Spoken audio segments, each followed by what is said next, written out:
Oh, I was set to do a video right now about the economy for another channel, but I'd rather talk about cars with you guys. At least I want to start with this. I hope you guys are having a fucking awesome day. You're having a wonderful day. You guys feel rested. You guys ate well. You guys are working out, eating good, living good.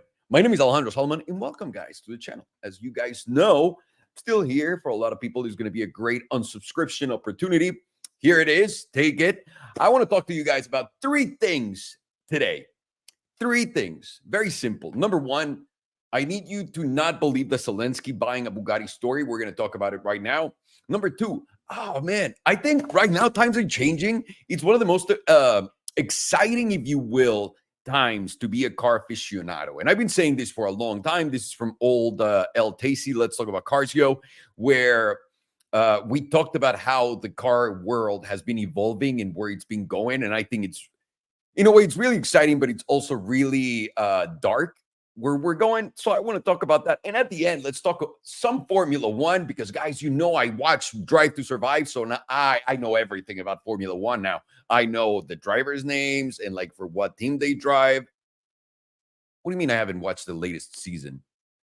Really? That's from 5 years ago? Holy shit. All right, never mind about that. No, we're going to talk about Formula One. All right, number one. Let's start from the beginning. And this is the story floating around. This is a screenshot of a Bugatti order. According to everyone online, by the way, this is not what Bugatti orders look like, but let's pretend that in a fake world, the president's wife, because the story is this. Zelensky, everybody knows Vladimir Zelensky, right? The president of the Ukraine, or the guy that's in charge right now after elections were kind of banned and there's no elections. But the guy that's sitting at the president chair right now, Zelensky, he's been doing great lately. And so great that people are making rumors that my guy's wife got a Bugatti. Didn't get a Chiron. It's a tourbillon, motherfuckers. She ain't playing around. She's not going to get a fucking disgusting Chiron. She's not going to get a Bugatti like the old ones. She's going to get the nice. So, of course, she had to go to Bugatti, order this car, and for some reason that no one knows, at the dealer, apparently, they gave her this. This is the invoice that she got, you know? I know that most people do everything digitally, and I know when you're dealing with something that's a white glove service, kind of like when you order a Pagani, when you buy a Koenigsegg, or when you buy a Bugatti, they definitely just print you a paper and then you wire them the money. That's how it works. Your order gets notarized by a guy, a third party, and then get the fuck out of here. Get the fuck. This is the fakest thing I've ever seen in my life. And I wish I knew how to zoom in this computer a little bit more. Let me see if I can do that. No. All right, but let me tell you what it says. Apparently, she went and bought it at Bugatti Paris, which belongs to Groupe Schumacher. And this is an invoice for a pre-order where they're charging her 4.482 million something. It doesn't even have any type of money sign whatsoever. So we don't know if it's dollars. We don't know if it's euros. We don't know if it's pounds. We don't know if it's the poundings. We don't know if it's Bitcoin. We don't know what the fuck. But the cost of this Bugatti is 4.462400. Now, if you do the math on this thing, numbers don't even add up. But I'm sorry to break everyone's dream. This is not a real Bugatti order. I'd be the first one to tell you guys that my guy Zelensky is getting his. But also another thing that you need to have in mind is when you're a high caliber politician, let's just say that you don't want to use your name to purchase something. So what these people normally do, for those of you who have never purchased anything crazy or don't have any fucking crazy rich friends, which I believe everyone does, right? I mean, come on. What's your zip code, bro? If you've never seen anything like this in Europe, people don't want anybody to know anything about what they're buying. So super rich people, what they do is they open companies in Switzerland under somebody else's name or under another company, and they operate out of that, right? But apparently Zelensky didn't think of that. He just wanted to put his wife's name. He was very proud of her, and he was like, baby, we're putting your name on this Bugatti order. We bought it with all of this delicious money that we have. But that's, I'd be really happy to report that it was true, but it's not. It's not. It's all bullshit. And I'm guessing, I'm guessing probably right now, Matt Rimac is sitting somewhere doing something really cool, kind of like Batman or Bruce Wayne, most likely. And he's getting bombarded by these idiotic messages about Zelensky's wife buying a Bugatti. Now, I'm not saying that politicians don't go and buy themselves really nice things. We saw the Rolls Royce Spectre that they were driving in Ukraine, one of them, which, by the way, top choice. Love the Spectre. What a car. Love it. But the reality is, when you're someone that public and when you understand how much money my guy Zelensky is making, why would he want a Bugatti? Why would he want the extra attention? He's getting all the attention in the world. I know that a lot of people mock him. I know that a lot of people don't like him, but he has all the attention in the world, all of the money in the world, and the support of the biggest and largest armies and governments and money printers in the world. So I think he's going to be fine. He's going to be fine. Next time, though, we'll send him some Bugatti toys so that he can have those and enjoy them, or I'm sure he can enjoy them. I remember one time, and this is not a bullshit story. Actually, none of my stories are ever bullshit, but a long time ago, I met a dude that was related to, what's his name? They killed this guy. God damn it. Gaddafi. Remember Gaddafi, the guy that everybody mobbed and killed, and they shoved guns up his ass and whatnot? All right. So if you guys remember that, Gaddafi had several family members, but I met one of his cousins, and he was telling me that it was not his cousin, it was his nephew. And he was telling me that he just got gifted a Bugatti. Legitimately. But by the way, this is the Middle East. This is very different from what we're talking about. And I was like, there is no way. Let's just call him Juan, because I don't want to say his name. I was like, there's no fucking way, Juan. Someone just gave you a Bugatti because he goes, bro, I went to his house. I said, this is a really awesome car. And he said, everything that's mine is yours, and gave me the keys, and I took the car. I was like, that's not true. Then he proceeded to show me videos. And I know this dude is not rich. I know it. I know he's living okay. And then he proceeded to show me videos in his Bugatti and where he left it and whatnot. I was like, this is fucking crazy. If anyone wants to give me a Bugatti, I'm absolutely down. Absolutely. But by the way, only the Tourbillon. I'm not taking fucking Chirons that are old now. I don't want any of that bullshit. And some Veyrons. Ugh. Please don't bother me with those things. Anyway, I want to jump into the next part of the what I want to talk to you guys about, and then we'll get to the chat. We'll talk to you guys in a little bit. I want to talk about the future of cars. We talked about it before, how we were going back into the days where everything is going to get coach built. We talked about this because we were saying that in the early 1900s, when the Bugattis, the Bentleys, when they were making those cars, there was a coach building component to it. I can't remember how exactly they built the cars. It's been way too long since I heard this bullshit, or even my own bullshit. But I remember that someone made the engine and kind of like the chassis, and then you went somewhere else to do the interior and all of the exterior, or maybe just the interior. I can't remember, but it's modular. The production wasn't done in one place. And we're going basically to that. Years ago, I told Horatio Pagani that what he should do is open and by the way, don't ever give Horatio Pagani unsolicited advice. Or anyone that's very important, by the way, especially if you're fucking nobody. And I was telling Horatio, I was like, you don't think it's interesting how everything is going towards coach building? Yeah, you make your own car with your own interior, but you don't think there's a big business for Pagani to start making interiors for others in the car world? And Horatio just like was very kind and was just like, or whatever. But I think that this is where we're going. Right now, we're seeing a thing. We saw Tesla shares. By the way, Tesla's fucking blown up. What a great day to be a Tesla investor today, especially if you just bought the bottom when we were talking about this here. Tesla had a great day, had a huge pump. And the reason why is because they revealed their numbers of deliveries. And that it didn't far exceed, but by like 10,000 units, it exceeded expectations, right? And everybody started losing their mind. The share price went up like crazy and whatnot. The reason why I'm telling you this is because right now, we're getting into a very interesting part in history for cars. And I know a lot of it's really hard to understand when someone's talking to you about the future.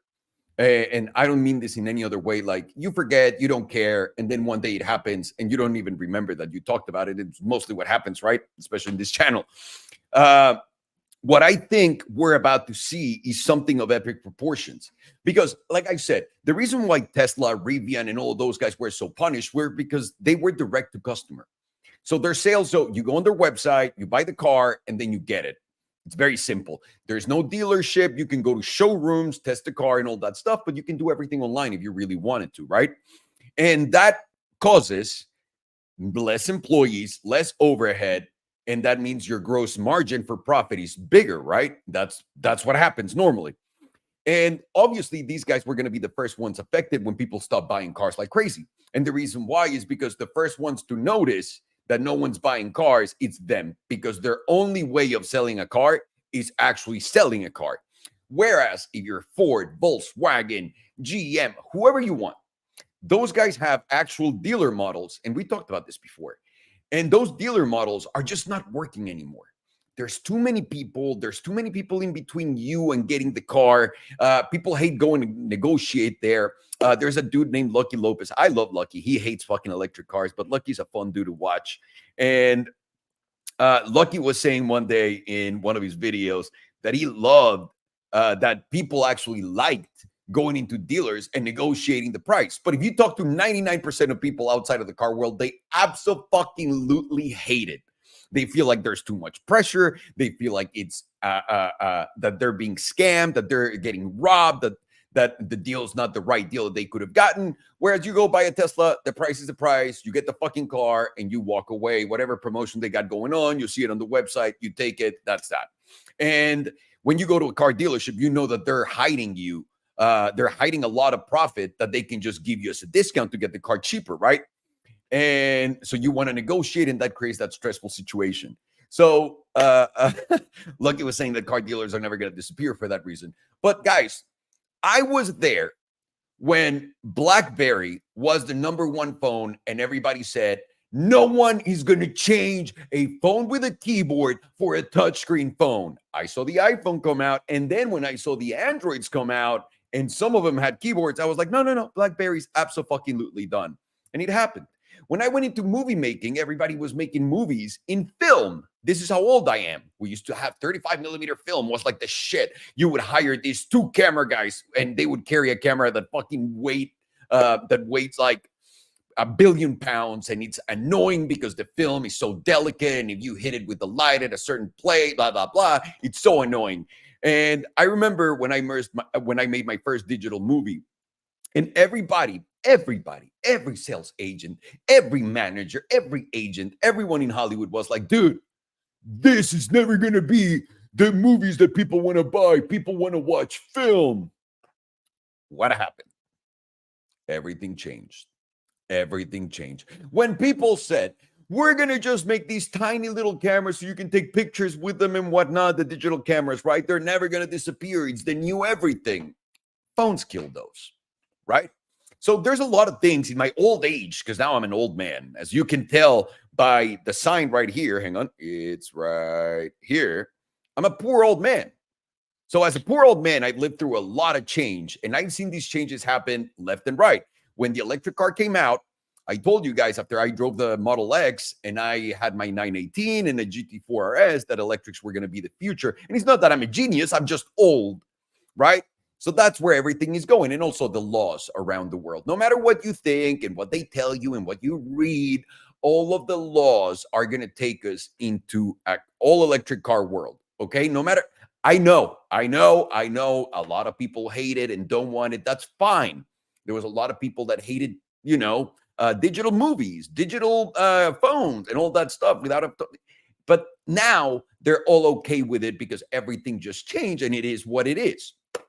And the same thing is about to happen here with electric cars. People are going to adopt them and whatnot. But the crazy thing about the electric car, forget about like how it works, how fast they are, the anything like that. Forget about the car itself.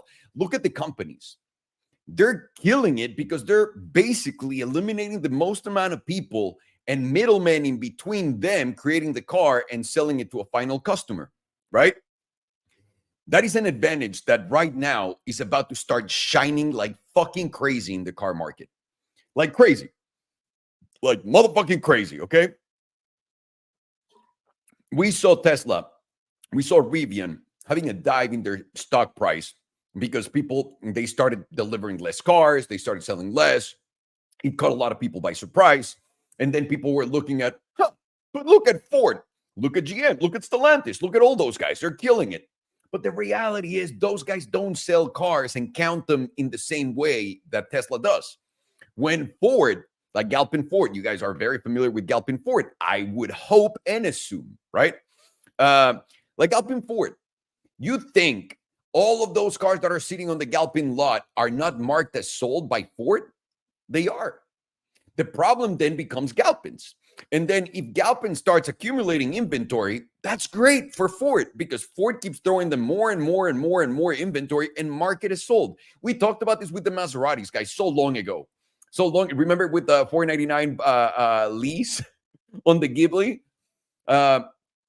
We were talking how Maserati was literally just marking all of these cars sold, and every dealer was very mad that they had to get rid of these cars, and they were like basically at a loss because they had to put all these programs on them so they could move them. And right now, that what happened to Maserati back then is about to happen, and it's happening to every single car maker. I'm sure if you guys like cars, if you guys watch any videos about cars, I'm sure you're seeing a lot of people going into lots and going like, look at how many Broncos, look at how many F-150s, look at how many this, look at how many that. And I think we're witnessing the destruction of the dealer model. And I got to say, those who don't, and on top of that, I want to make a parenthesis in between and tell you this. This is not out of nowhere. Car makers are already talking to these huge dealers, right? All of them. And they're making them make a certain amount of sales through their website. They're pushing them, saying you need to sell a certain amount of cars through the online platform. Otherwise, we're not going to give you XYZ. So these people, these owners of huge dealerships are telling me, oh yeah, we got to do this for the brands. This is what they want now. They want to have a little more access to the people directly. And I literally asked every single one of them, all three, like it was a million. I asked all three, you don't think this is them taking away your clients and selling directly to them? And all of them were like, nah. They're always going to need us, bro. They're always like, we have agreements, all of this shit. Right. So you have agreements, which is beautiful. But there's a trend, and the makers themselves are telling you, the car makers themselves are telling you, hey, this percentage of your inventory needs to be sold online. Otherwise, you're going to pay the consequences of it. But you're not catching the trend. And then a lot of them also think that they're going to be there for service, that's going to be the greatest thing ever, and that service is going to do everything for them. Ooh. Maybe their servicing department will change into something else, into a sort of hybrid with something else. But all of their sales force, all of their sales department, it's basically going to get destroyed right in front of our eyes. And right now we're at that point where you can start seeing the cracks in the system. So we saw Tesla, Rivian. I'm not going to say Lucid because Lucid went from selling 2 cars to like a pre-order, basically. But you saw these guys that sell directly to customers immediately take that fucking shit. And right now, Tesla is starting to beat expectations. Rivian is probably going to do something about the same, along the same lines, right?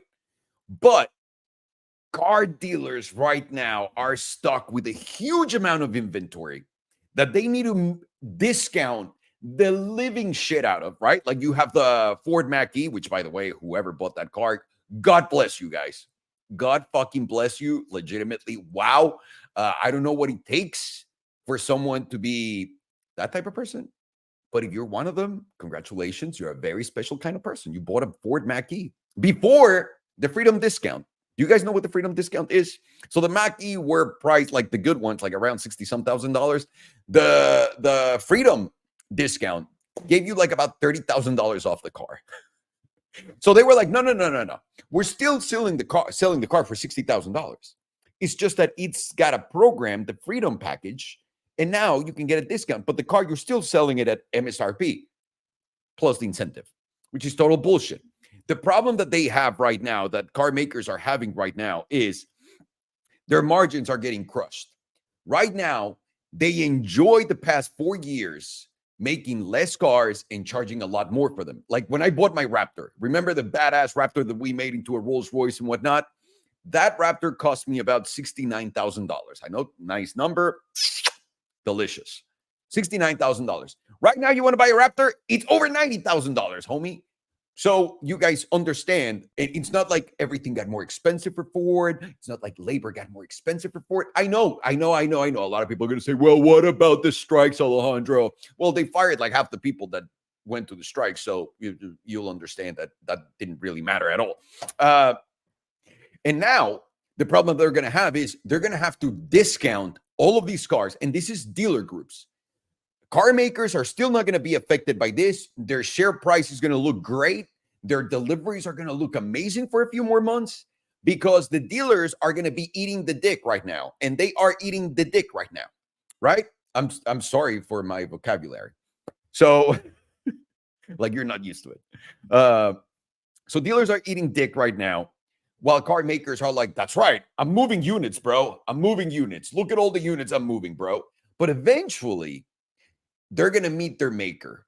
And what do I mean by that? I mean, at some point, because right now we're accelerating the sales of cars through crazy incentives. They're very cheap. There's some people buying cars still because they're so cheap. That's the advantage of the electrics right now. They're killing it because they're so fucking disgustingly cheap. And then you get on top of that a tax credit. Like, it's awesome. So now regular cars are going to have to do the same. So my Raptor that was $69,000 originally, and then it became a 90-something thousand dollar car, it's going to have to go back to being a $60,000 car so it can compete with everybody else. What is the problem with that? Margins are going to get squeezed to death. The other problem is that electrics are very cheap. Very cheap. And I know it's not for everyone right now. Eventually, we'll all get there in like 10 years, whatever it takes, but we'll get there. But for right now, electrics are really cheap. So these guys got to lower their price like crazy so they can move units. That means they're going to be losing money. That's not going to look good on paper. And once this settles down, because I'm not a fucking, I can't see the future. Once this settles down,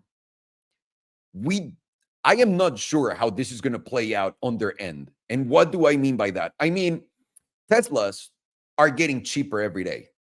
Rivians are getting cheaper every day. These other cars are not getting cheaper. So now they have to artificially make them cheaper. And now they have to compete with businesses that don't have all of the crazy amount of people in between the car and the customer. What are they going to do? I have no idea whatsoever, obviously. But I think that's happening like rather soon. In the next 3 to 4 years, we're going to see either a big collapse or a big change in the traditional automaking space. You'll see it. Write it down so you forget it, and then I'll talk to you guys about it when I decide to make another live in 7 years. We'll talk about this. I don't know why I look at my watch like in my watch I can look at 7 years ahead, but it's makes me feel important and smart, so I'm doing it. That's interesting. I also think, and I know this pisses off a lot of people, but it's true, at least what I think. I also think that cars are going to be like phones in the sense of not only because they're electric and they have batteries and you need to charge them, but the fact that, how Apple came into a world where there was so many different types of phones. You have Nokias, you had Blackberries, you had Samsungs, Sony Ericssons, you had like all these different popular phones. And then it became BlackBerry, iPhone, Android. They got rid of BlackBerry and it became 50% Android, 50% Apple. Now, I know these are not the same case because Android has different people that make different phones. But that applies to what I'm about to tell you. I do think 50% of all cars in the United States, or a grand majority of them, are going to be Teslas. And I do think that the other 50% of it is going to be kind of like mixing coach building with electric cars. And what do I mean by that? I mean, we got to find, because if you think about it, there's not a lot of car companies outside of Rivian that's about to become profitable, hopefully this year or the beginning of next year, aside from Tesla and Rivian that are at that stage. Ford's losing about $40,000 to $120,000, depending on where you ask them, every time they make and sell an EV, right? So they can compete there. So it's going to be a battle where there's Tesla. It's growing so fast. It's pushing everything so far ahead. And then there's going to be something like Magna. If you guys know Fisker didn't even make his own car. This is why, to me, it's mind-blowing that the dude couldn't hold it together. Because there's a company called Magna. Magna made that PlayStation car, the Sony car. If you guys remember that, I don't know if you do or not. But Magna makes a lot of cars for different people. So I believe companies like Magna, kind of like what Pininfarina does in Europe, right? They're going to get hired by people, maybe smarter people. Well, no, Fisker is very smart. He's very smart at stealing things, but not at making money with the cars. But let's just say that you find a good business-minded Fisker, and those guys are going to go there and probably produce their cars in these coach building manufacturers. I legitimately believe that. And I think that's going to make out the other 50% of the cars. When we get to that point, this is something that's going to happen down the road. But I think it's getting really exciting because we're going to be able to see a lot of different proposals when it comes to design and packaging that we've never seen before. And you're going to see collaborations that you never dreamed of in your life. And I think it's going to get really, really, really interesting. I'm all in for it. I'm enjoying this. I'm enjoying more. Like the supercar stuff to me right now, it's just very stale because they try to make less cars. They're extremely expensive. They're like unattainable to a point where even if you have millions of dollars, you don't want to spend that much money on them. It's getting ridiculous. And back then it had like a royalty. It had like a special allure getting these cars. Now it's like every fucking idiot has one, including me. And I'm a poor old man, as you can tell by this sign. So anyone can have one of these cars. Anyone. And it's losing a lot of the appeal. I think to me is, I want to find the car, and I want to know what you guys think. I want to find a car that's an excellent driving experience, because definitely my Tesla, my Plaid, for example, is not a great driving experience, right? It's not an excellent driving experience. It's extremely fast. It drives itself. It's got a great sound system, but it's not and also the steering wheel. I do love the yoke steering wheel. I'm an idiot. Every time, by the way, every time I watch Formula One or IndyCar, and afterwards I got to go somewhere and I get in that car, it's a mistake because I feel like I'm Max Verstappen, and everybody knows I have no talent whatsoever to drive. So there's that. But it's not a great driving experience. You can't feel the car. It doesn't move along. You can't feel the ass shake with you. It doesn't do all the fun stuff that another car would. But I think you can make the argument that in the past, it was impossible for a regular human being like you and I to buy the car that accelerates the fastest from 0 to 60 in the world, right? And the Plaid can do that.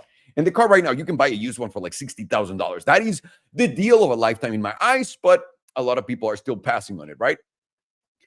So for $60,000, anyone can get a car that accelerates from 0 to 60 in 1.9 seconds and also crush anything on a freeway.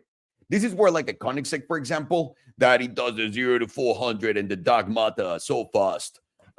Doesn't matter because there's not enough runway anywhere for even a Koenigsegg to beat a Tesla Model S, unless you're literally going into the largest freeway in the world or like the Autobahn and there's no other cars. It's got to be like a very specific place where the Koenigsegg can actually beat a Tesla. And I know, if you put them on a long track, the Koenigsegg will absolutely obliterate the Tesla, but on the street, it can't. It's physics that is impeding it, period, right? Like we can all agree on that. I mean, we even saw the Revuelto eating dick versus the Plaid. That to me was a sad day because when the Aventador came out, I remember it was beating everything, dude. Everything except the Bugatti Veyron. It was like a festival. You would line up any car against the Aventador and it would absolutely destroy everything next to it, but by a lot. And now he couldn't even handle a Plaid. A $60,000 used car, he couldn't even handle that. And we're at that point where I believe you can buy your super fast car that's incredibly good at other things, like a Tesla, and you can also give yourself like it's making uh car fun more affordable, if you will. Like you get levels of fun that you couldn't have before. And I mean that with the Tesla and all of the offers and all of the everything it offers for $60,000. And then I look at something like a Lotus Emira, like the new one that I didn't take my Lotus. I'm sorry, I didn't take it because I ended up changing my what was it? The what's that Lamborghini called? The Sterrato.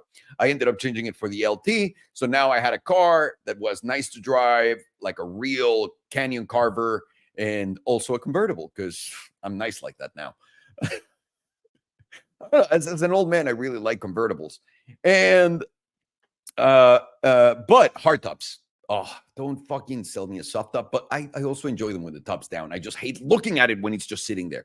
Either way. And then, so like I said, you can buy something that's so epic, like a Model S, and then you can buy something that's a really excellent driving experience and completely opposite in a Lotus Emira that's kind of slow, that has a manual gearbox, that allows you to feel the road properly in every single turn that you make and connects you to the ground. That makes a good enough sound. I'm sure you can put an exhaust in it and just accelerate that experience. But now for $160,000, in my view, 100,000 the Lotus minus depreciation, and I'm sure if you're buying one used, they're probably cheaper now. You can do it for $160,000, 100 for the Lotus, $60,000 for the Tesla, and now you have a combo that's legendary. Whereas before it would be impossible for any of us to afford the craziness of an incredible driving experience and also the craziest speeds ever. And that's possible right now. And I think a lot of people is just not looking in the right places when they're making their car decisions. Also, cars are too fast. My LT, I can't floor it. I can't. Anywhere I go and I step on the gas a little bit, it just goes so fast and it gets from A to B so quickly. There's no time to even like press the fucking accelerator all the way down. That's how crazy it is. And it's like with the Tesla. And that's, to me, that's what I really liked about the idea of having that Emira was I'm going to buy a car that I'm going to enjoy the living shit out of driving, but I'm not going to be done quickly. It's like fucking and then being done the moment you stick your dick in it. Ah, it's like, damn it, all of that for nothing. But the other way is like you're able to do that and like keep it going all night long, baby. Who doesn't want that instead? Who? I ask you. Who? Probably women because they hate sex. These are facts, guys. These are facts. Either way, I want to go chat with the people on the chat. What's happening? Turbo S is better for that price. I got to say, Adam, I'm a big fan of the Turbo S. I love that car. Love that car. I think it's one of the best cars I've ever had. Belen was telling me if I was planning on buying another one because she caught me looking at Targas. I wanted Targas so bad. It's just like the Turbo. It took me forever to be able to buy one, not because of the money. Thank God, right? Even though I'm a poor old man. It's not there. God damn it. There it is. Even though I'm a poor old man, I was looking at a Targa and she goes, you want to buy another Porsche? And I'm like, yeah, I'm looking at this. She goes, is it just like the other one we had? I'm like, no, this is slower and that. She's like, oh, I like the other one because he was like racy. I'm like, you're not going to fucking know the difference, Belen. You're not going to, but that's how much she likes that Turbo. And I think it's an incredible car. It's so comfortable. The sound system is great. The build quality is insane. And it's a phenomenal car. Phenomenal car. Do you think hydrogen power cars are the future? And if so, anytime soon? No. I met two creators of hydrogen cars, right? One of them, we made a video. I don't know if you guys remember when I went to England with my friends that were graduating a school that looked like Harry Potter. We made a video. It's on the channel when I was like, oh, well, hello, boys. Do you guys remember that? And they introduced me to a guy that had built a hydrogen car. And he was like a racy type of a hydrogen car. So I started asking him questions. And obviously the first one was like, how fast is it? And he goes, oh, I can't be that fast. I'm like, why not? Oh, it takes too much pressure on this. He talked to me technically. And I was like, oh, okay. And then I go, how easy is it to scale? And he goes, it's impossible. Because if you think changing everything to electric was a pain in the ass and installing all those superchargers, imagine building hydrogen stations. Hydrogen stations require an insane amount of space. So you're never, ever, ever gonna see it. And also you have to think about this. We're not doing climate change stuff for climate change's sake. We're not. I'm not getting political. We're not touching on that. You just can't be blinded by the facts. Because we want better energy and clean energy, we should have just stayed nuclear. And we didn't. The reason why our beloved leaders of the world that are doing a fantastic job are going with the electric car and with all the bullshit that you guys see and all these stupid things that they're building, like the windmills and all that shit, instead of just going nuclear, is simple. In 1970, and you can look it up, 1970 or 1980. I'm sorry. I'm sure you can find it either way. In those times, the governments got together and they created the Green Act. Right? Like this fucking proposal that everything was going to get green and they were going to change their energies and they were going to pollute less and all that stuff. All you need to know is that these people agreed on printing $50 trillion from then until now to bring those new technologies to life. So, what's so weird about that? Let's just say that all of their friends are the ones that got the money as incentives to build this stuff. So all it is just like a fake way of stealing $50 trillion over basically 50, 60, basically 40, 50 years. That's what that was. No one's looking at like better alternatives than the electric car. First off, you can recycle the batteries. I had a business with a piece of shit guy that you guys have seen on my channel, that we were doing a mining business. And in the mining business, what was really cool was we were able to mine all these different things, including gold, with zero residue. Polluting, zero, right? And these guys are Chinese, so they're interested in that technology. We built a little lab so that we could prove that the model worked and that we could scale the plant and do it. So we built a little model of that thing and whatnot. While we're building it, Chinese guys come over and go, hey, is there any way on earth that you can recycle also batteries from cars? So we got into it, and we had a really close to fully recyclable technology. Literally, we would grab another person's battery, grab it, decompose it, and then just make zero emissions with it. And it was almost at 100%. It ended up not working out because my guy tried to fuck me over, cut me out of the deal. It was like a $30 million deal, cuts me out of the deal. And then he's left with the dude that was in charge of the technology, which my other guy was not ready to deal with because he didn't understand how crazy this inventor guy was. So everything went to shit for him, which I am happy for. Fuck with me, fuck with my money, son. You get what you deserve. So no, we're not trying to do better for the environment. Electric cars are perfectly fine. And we're also, if you guys look up Enovix. Enovix is a company that I'm invested in. So full disclosure, Enovix is creating batteries with completely different elements. And at the same time, they don't bust, they don't burn, they don't combust. It's insane. And they last for a very long time. So battery technology is evolving. The materials that we're using, we're getting smarter, and we're using different types of materials. So the hydrogen car is also too slow. It's just never going to work. There's a reason why they've tried a hydrogen car for so long, and you haven't seen anything. And it's just not going to work, in my opinion. I'd rather have a Lotus Emira than a Porsche, unless there was a Porsche by Singer. David, can I tell you something? Can I tell you something? If you want to look at the Porsche by Singer, just look at it. Feel the interior. Hear the noises and smell the gasoline. You'd be like, this is a 10 out of 10. When you really drive it, it's not that good of a car. Maybe the one that's like $8 million, the DSLR or whatever it's called. But the regular ones, which are already $1 million, All right, if you want to drive some, I would rather have an Emira that than spend $1 million and get the Singer. Like you're gonna get way more joy out of your Emira. Now, if you're a bowler, you're out of control, want to throw down, let's fucking go. Get the Singer. No problem. I think for that type of money, if you're spending $1 million on an experience, you're better off. No, I was going to say buying a Pagani. Paganis are now $3.5 million. Never mind. You can just buy, you know what? A 911R. 911R is one of the most underrated cars because it's got like the most retro vibes, the sound, mechanical, beautiful suspension. It's a beautiful suspension. One of the best suspensions I've ever seen. Wow. I've seen lots of suspension. It's the most wonderful suspension you'll drive.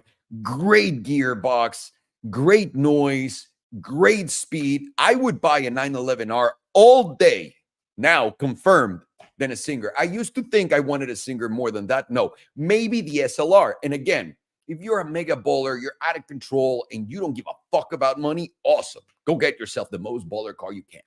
No one's saying no. But I think Singer hides their cars a little bit because of that. They know there's not like a big allure for, like, if they hide, they know that there's a mystery. And that mystery is what works, right? Like we all want to be like, I want to drive one of those so bad. It's so mechanical. It's so good. It's going to make great noise. But get a 911R. 2011 SLK 55. What a machine. What a fucking machine. I had an SL, not a 63. What was the shitty SLK? Not the SLK. Yeah, it was an SLK. Around that year or before, a 320. I had a 320. It was super gay. A Subaru WRX with a tuned beast, a Lotus every time too. Yeah, I agree. The Lotus Emir is a driver's car. It's the best mechanical watch. I love it, dude. I like where your head's at, David. Miss you, bro. You too underrated. Can I tell you something? You're underrated, brother. Sorry. I thought he was going to work and he just didn't. I apologize. Alejandro, have you driven the 2023? Yes. Phenomenal car. Love it. Before moving back from Austin, before knowing I was going to move back, I was considering seriously getting a GT3. I loved it so much. Oh, look. Have you seen the hydrogen car reload process and refill stations? It's a nightmare. Exactly, Luke. Thank you. Remember Fergini oil, oily fingers? I still have the oil too. It's fucking everywhere. You've been an inspiration for a darn near a decade. I appreciate that. Thank you for the content and advice over the years. Dude, that's what I'm here for. I just want to make you guys have a good time. If you guys are fucking having a terrible day and you just want to listen to something, tune off your brain, laugh a little, and maybe listen to some terrible analysis, that's what I'm here for. Nothing else. Nothing else. Do not ask me for a fucking loan. No. Why did VW invest so heavily in Rivian if they already invested in Rimac? It's not heavily. The $5 billion deal, it's a mixture of debt, actual hard cash, and also options to buy shares, right? So it's not all cash. It's only $5 billion. It's not crazy. And I think it's going to serve a completely different purpose. And also, there might not be a lot of people that know this, and I don't know if I'm breaking news or maybe I really don't watch any car YouTubers. I'm sorry, and I don't know if there's anyone talking about the news, but I'm going to drop a bomb here, and this is something that you won't hear anywhere else probably, or if you do, and if you have, let me know. I want to discuss it. But there's let's just call it a friction between Volkswagen and Rimac. That's all I'm going to say. That's all I'm going to say. That's all I'm going to say. There's frictions. You know, when you put your dick in sand and frictions. But I don't know how many people have put their dick in sand, but don't do it. Don't do it. I don't recommend it. And also, Volkswagen has a completely different set of cars, and they need something different. They need the software, they need the sensors. So Volkswagen is leaning on different companies to be able to compete with Tesla, because Tesla has figured out a lot of stuff that no one else has around the world. And that's what they're trying to figure out. So they needed this. Basically, the acquisition or the investment into Rivian by Volkswagen, it's mostly so that the VW ID line has new software. Everything is much better. Like Rivian knows how to build a car, and also their LiDAR, which I believe they're using LiDAR, right? Which I don't think it's the right thing to use, but we'll see whoever wins that race. Uh, I agree with Alejandro. This is why I'm putting your comment. Oh, we use green to make money. It's all about profit. Yeah. Yeah. It's nuclear chip factory going up. I'm in Texas. I don't know if you're asking me or you're telling me, but mini nuke is the way to go. So that's what they're doing. I invested in a company called Oklo, and that's from Sam Altman. And I keep playing that stock.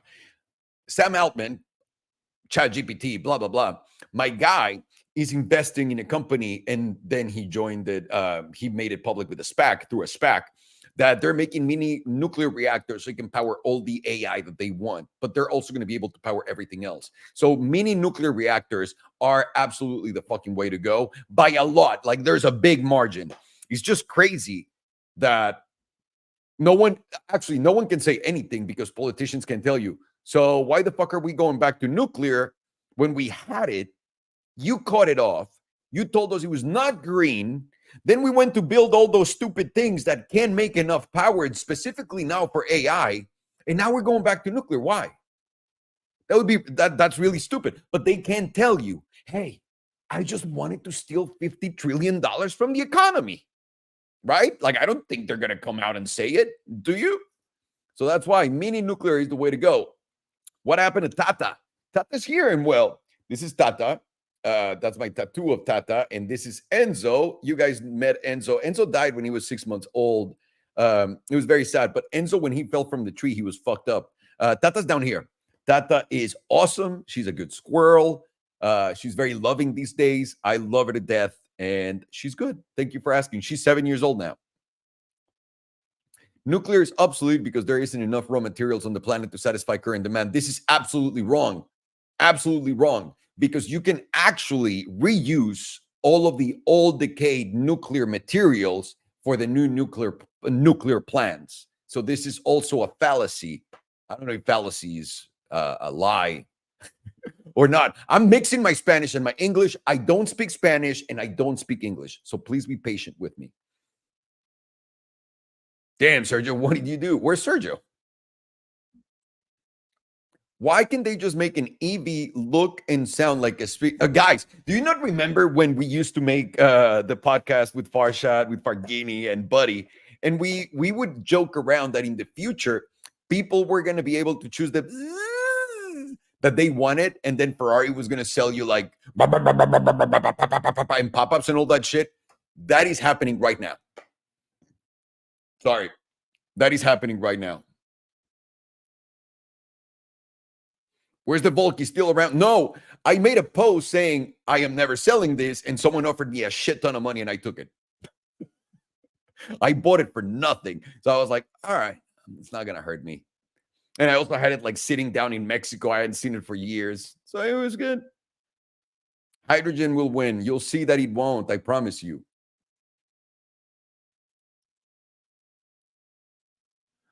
Salomon and Narco, poor old man. Are you the same person? Ah, yes, we are. I am the biggest narco in the world with the biggest YouTube channel. It's just that CIA can't find me. It's crazy. It's crazy. This is why I hide on YouTube. They'll never find me here. Hummer EV is better than the Cybertruck. I want to say the Hummer feels more special when you drive it because it's so big and so ludicrous, right? Like it's so insane. But it's kind of stupid driving it every day. Like if you have it for the weekend car, I think it's fantastic and it's better than the Cybertruck. But if you're using it every day, I think the Cybertruck has like miles better than the Hummer. And again, love the Hummer. I really do. I really legitimately do. Just maybe not a daily, more for like a weekend. You would enjoy the living shit out of it.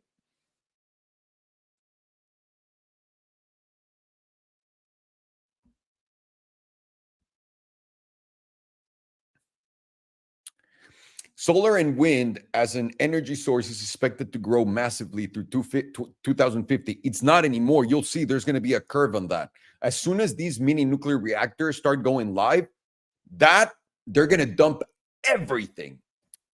Everything. We need an obscene, when I say obscene, I mean obscene amount of power right now to power AI around the world. And the number one priority of the world and the biggest companies and our governments is AI. So, no, solar and wind's not going to grow. And also, the other problem that they have with solar is if you just pay attention to that trend and you say, all right, we're going to go full solar, right? The biggest problem that, let's just say, the people that run the world are going to have, and the one thing they're going to be mad at, is that we could all have solar panels in our houses and never pay for electricity. Does that sound like something these people want? You not paying for your electricity? Mm-mm. No, no, no. And I feel like that's something they didn't really realize until like late in the game when they were doing it.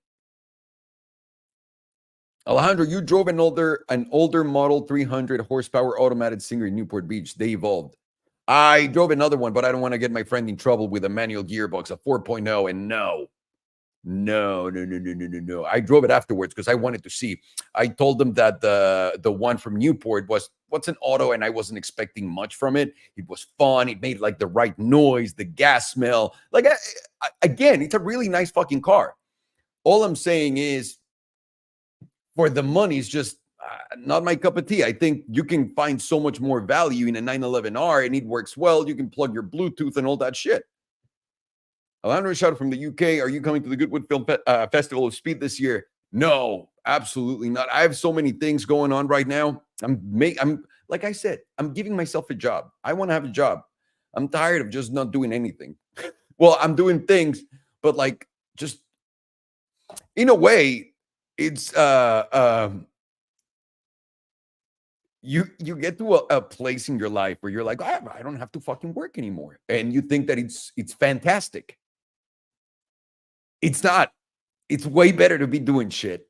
It's way better. You start creating bad habits and not paying a lot of attention to a lot of things. Everything slips through the cracks because you feel like you're on a permanent vacation. And I want out of that. I'm out of my own vacation. And this is I told my wife this time around, because I've retired I don't know how many times. This is not retirement, but it was like a partial retirement, if you will, because everything that we've done over the years is now running in autopilot, right? So there's very little I need to do. And this is like the third official time I retire, and my wife was like, you need to get the fuck out of there. So I'm working on that. Ever driven a Trabant? What the fuck is a Trabant? My guy, thank you. What percentage of your portfolio is Rivian? What percentage of your portfolio is Rivian?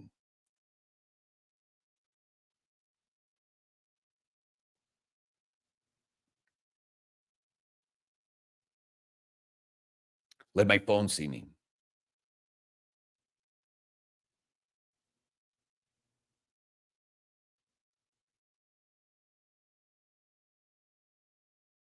$35%, more or less.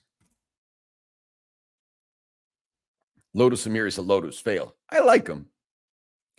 Nah, it's more steps if you need hydrogen. We still fucking fighting on the.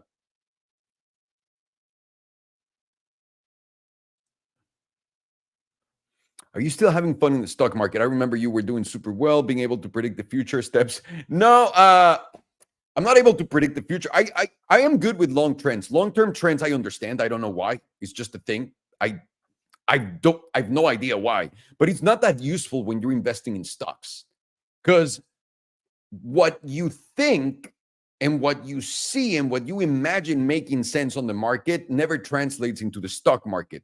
In a way, they're not related, but they are related. It's like a very loose relationship. And what I did was I really learned how to trade. Like I've spent almost 4 years on that. And now I'm good. Now I'm really good. This year, I'm up by quite a margin. In what's July right now? So I'm feeling pretty good. But I like it. It's so much fun. Yuval, Alejandro, you're a very young man. I'm 64. Remember when my dear friend, you're the best. This man right here is a fucking goat. He's the one that sent us for baking bake that the red machine that I, I appreciate you, my brother. It's so good to see you. Thoughts on the new M5? What about the latest Lotus stuff? I really like the Lotus catalog. That's out the window. And then on the new M5, man, BMW lost its way. I was a kid when BMW was good. And we enjoyed it, man. Those were the good old times. And I went from being a BMW guy to a Mercedes guy, and now Mercedes is kind of like BMWing it. I don't like what's going on. Appreciate the content and opinion over the years. Thank you, Hadi. I appreciate you, Habibi. 70K, baby, all the way. Been here since 2016. Happy for the business content. Thank you. It's a little bit of cars. Like, we want to focus more on cars, give it a different spin. Maybe just not do the same as everybody just, we keep doing. I saw a super chat. I'm sorry. I didn't see, you guys, that someone sent that. Hang on. So first up, thank you. And will you film any videos in Europe? I will at some point. Just not sure when. 1 second. Great. Fucking, this is just great. By the way, I love that we have a grown-up group of people here, whether I don't mean it just by age. There's like people that have grown up with me here that understand what I like and what I enjoy talking about. And you guys asking me a lot of these questions. I know a lot of people here might just be confused and not really like it. But just be patient. And by the way, just because we all have different opinions doesn't mean I cannot just, and I guess I'm saying that as insurance, right, for myself. So if I see something that offends you, please don't be mad. Be mad. I just suggest that you don't, because right now everyone's on edge in the world, and I think we're all the same. We should never fight over like one side or the other, but I enjoy your questions, and I will add to them.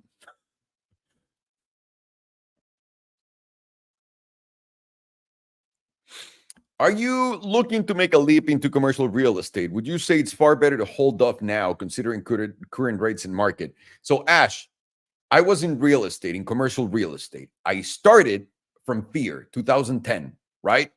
And I rode the wave, flipped properties, made more money. Like, I fucking killed it. That's what made me originally the amount of money that really helped me take it to the next level.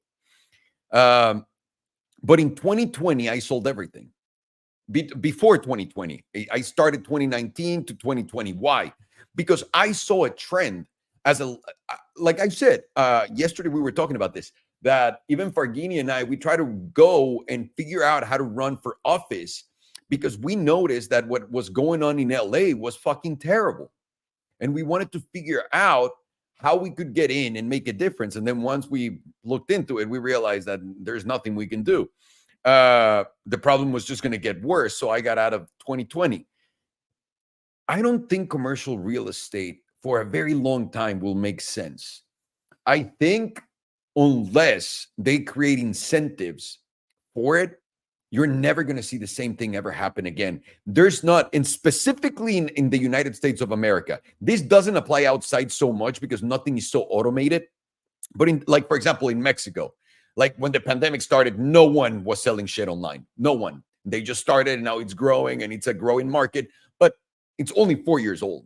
You know what I mean? In the United States, we have everything. And the reason why I tell you this is we all work from home. That's not going to change anymore. Not only that, there's the least amount of new business investment right now that we've ever seen. There's just so many metrics that are so terrible. And all I'm trying to tell you is this. Very soon, most of us, are going to be unemployed. The AI thing is a real thing. And I know, listen, Sam Altman is not going to come out here and tell you, by the way, fuck you, you're going to be unemployed. But guess what?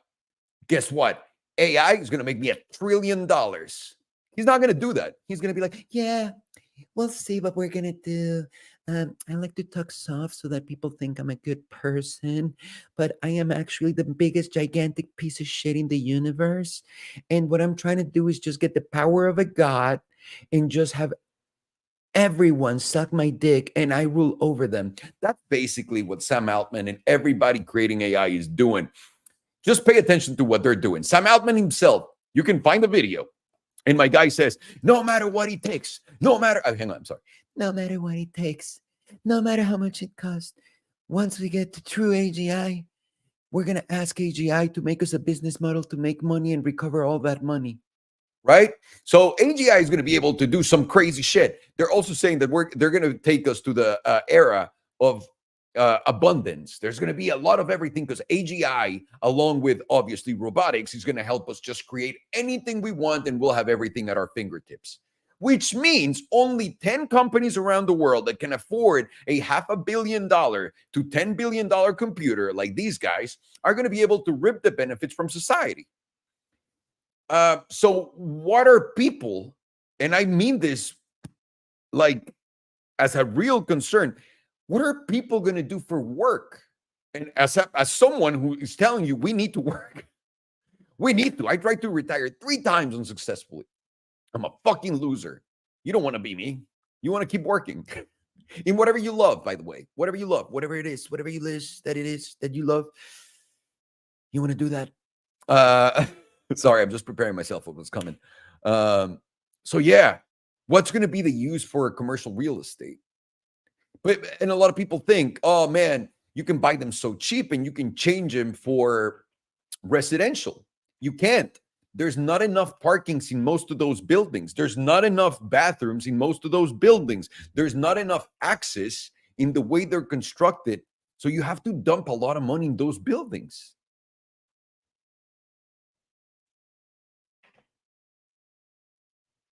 Rivian is great software. I agree. Why kind of credit card is the best to purchase? I don't know. Whatever fits your needs, son. Mate, you lost all credibility since your meltdown. I agree completely. Have you ever considered writing a book about your experience in business and exits? You know, I literally was fighting with my manager. I'm sorry. I'm so important, guys. So important. I was fighting with my manager because she was like, you need to write a book. You need to do this. I was like, but if I write a book, why the fuck would I need to do a partnership with someone like an editorial? I can just release it to all my followers. Well, you're going to be putting stores. I was like, I don't fucking care about being stores. I already got that going on in other things. I want to do it at some point, but not right now. I feel like there's still let's just say that once the exits are public, other things will open up.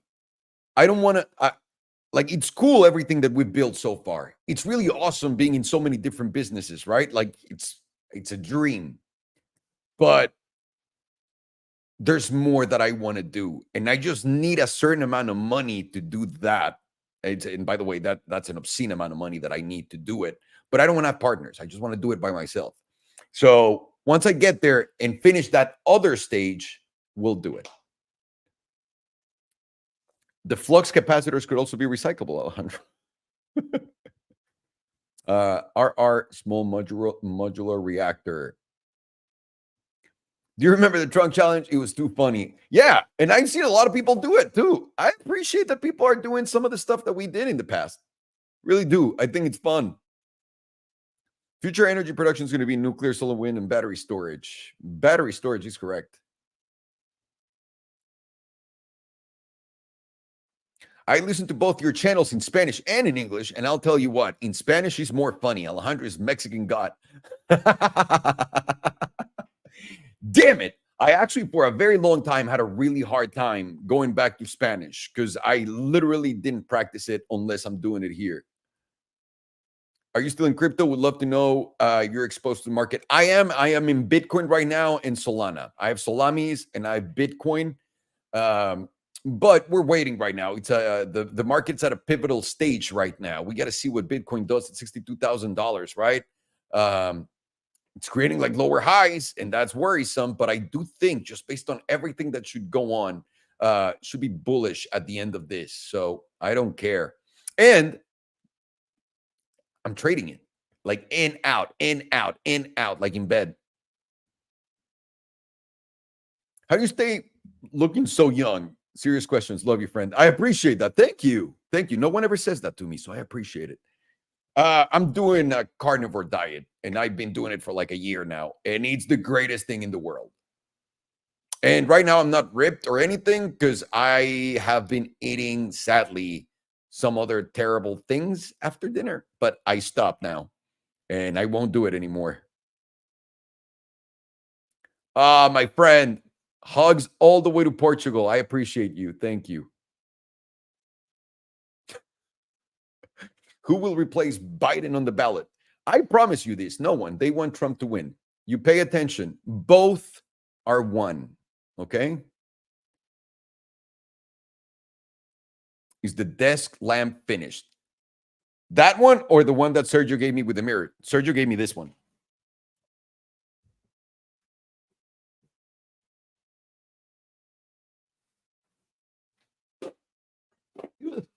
This is my wire mirror.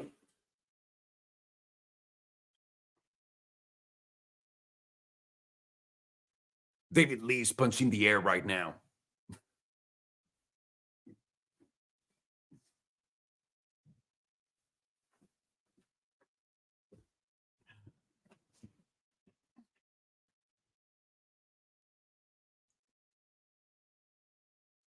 I remember that in 2018 video, you said the new sports cars are going to sound like fake sounding Ferraris and you put it in your car. Yeah. I'm so glad. uh,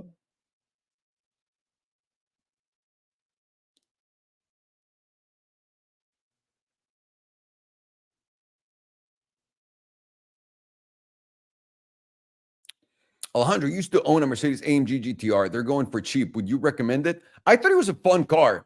If you want to feel, listen, if that's what you're going for and you just want a big car, big sound, it's not a lot of power. It's not very fast. That's one thing that I was always like, it's not very fast, but I love the way that it sounded. And I love, by the way, go test it out, sit in the car and drive it. There's a lot of people that don't like where you sit in the car, which is like literally on top of the rear wheels. And it feels like the car's moving like this, like with the chair. Um, it's quite odd for some people. I like it.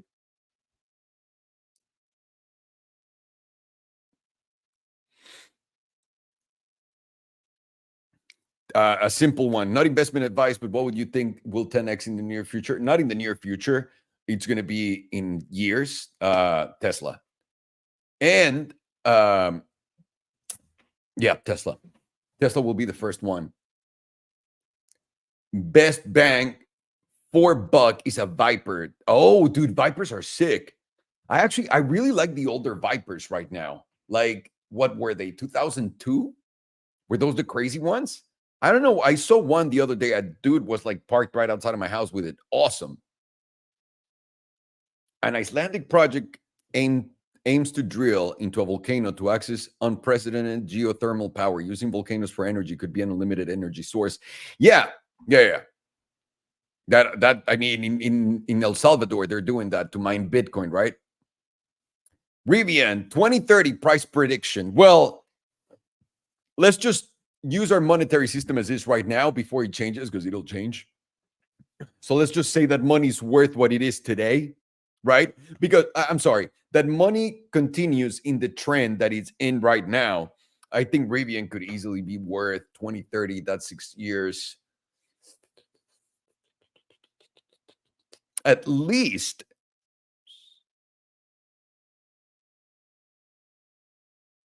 let's say 150 a share. You heard a straight pipe V6 charger? Sounds really bad. Sounds like a shitty machine. No.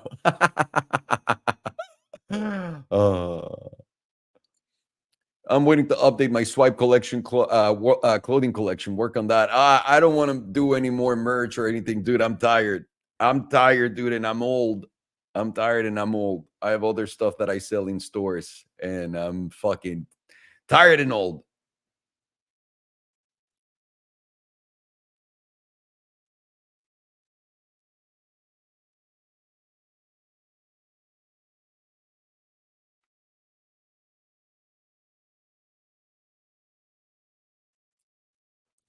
What do you think about Max and Lando incident? Are you excited for Silverstone? Let me share a screen with you guys because I have a pretty simple analysis on this.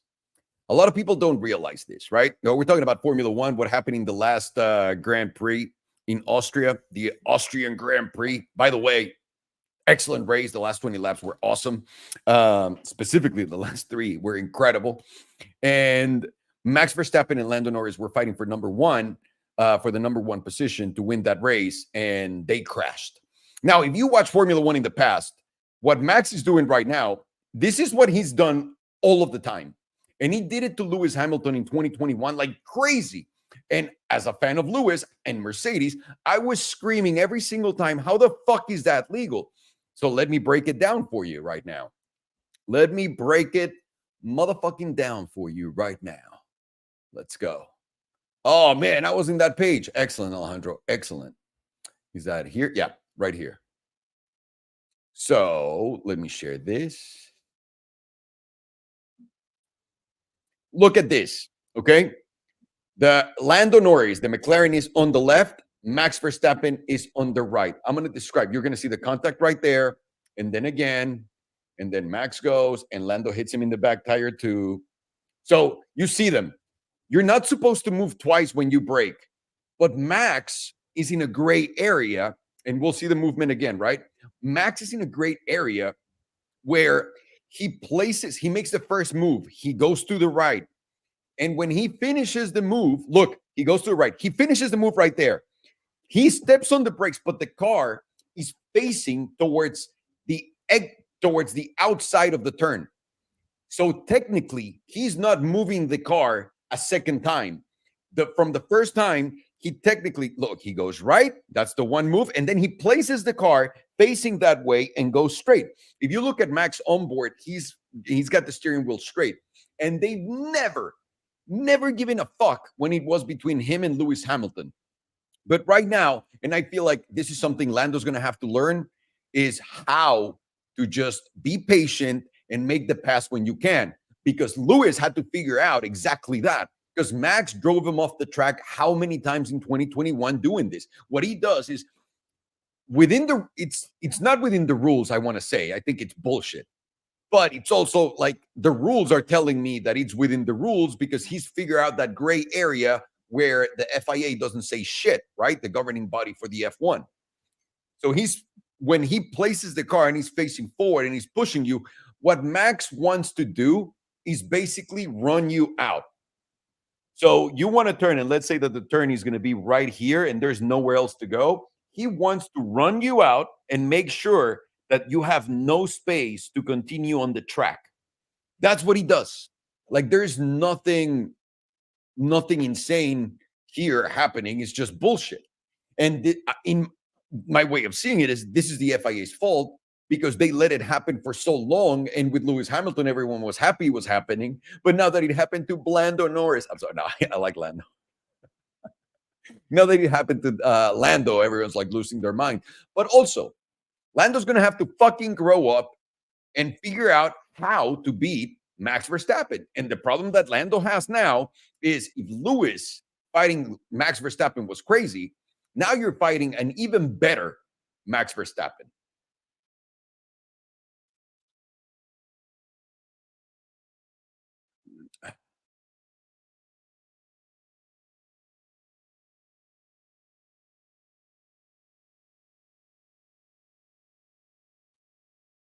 Would you buy back the Porsche GT, the Carrera GT? No, the guy who bought my Carrera GT, the pink one, he painted it white. I mean, everyone can do whatever they want with their cars, but why not just buy any other car and paint it white? That is the stupid. When I found that out, I was like blown away for a very long time. For a very long time. Hey, Salo, would there be a holy trinity in this car era? My opinion is the new Bugatti Tourbillon, the Koenigsegg Jesko, and the F5. What do you think? So the F5, it's a no because it's a very limited production car. The Jesko kind of feels like the same thing. And the problem is you'll never get Koenigsegg to go around turns fast on a video. Never. It's not a coincidence. It's not that these guys for some reason are just like so busy, the Koenigsegg owners, because all they do is just fucking go on tours and like do all the bullshit that they do. Uh, Listen, it's a small car. They don't have like the money that Volkswagen, that these other companies have. So they can't deliver a car that can do everything perfectly fine.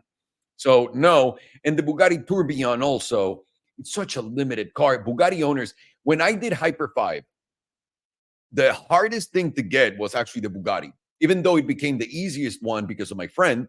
Um, because he just fucking sent me the car and was like, "Here, have it in your house, however long." I was like, "I don't want to have a $3.5 million car just sitting in my house." Uh, but or however it was fucking expensive. It was a super sport. Um, yeah, Bugatti owners were like, I had a couple Bugatti owners before I called my friend that dropped out on me. That were like, "Wait, you're actually gonna drive it fast on the track?" I was like, "Yeah, that's what we're doing." "No, no, no, no, no, no, no. Who's gonna pay for the service?" I'm like, "You're supposed to be a billionaire, so probably you." But do you still have a marketing advertising agency? I'm 19 from Portugal and I'm in college studying advertising. Do you have any advice on in the area, or do you think AI is going to take it over? I think right now you still have plenty of time to do it on your own. I basically don't give my services to third parties. I just do it all on my own for my companies. I do branding too, um, product development, etc. But no, I think the best thing you can do is just figure out how people react to things. Understand that. Understand like the basics of the products. And also ask yourself, like when you're looking at anything, ask yourself fundamental questions. What do I want to do with this? This is our water, right? Our water company, water people. So, what's the message I want to do? How is it different? How am I going to sell it? And then you have to ask all these questions to yourself and for the product so that you can become really good at it and then execute a plan as to how you're going to get a lot of people to see it with the least amount of money possible. I know it's not very specific, but it is what it is.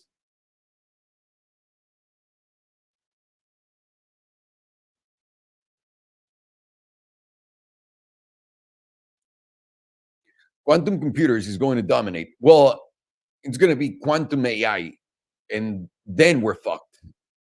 Fucked. Which I'm sure at some like there's got to be some sort of something there that we can't see that they're using. So weird that I get so many questions about investing. I feel like it's because I did like for like 6 months or a year some videos about it. All right, boys. It's an hour and 20 minutes. I gotta go. I gotta bounce. Thank you so much for being here with me. This is always fun. I appreciate you, motherfuckers. Um, I'll see you guys later. Tomorrow's 4th of July. No, tomorrow's Wednesday. Tomorrow is Wednesday. All right, boys. Have a good one.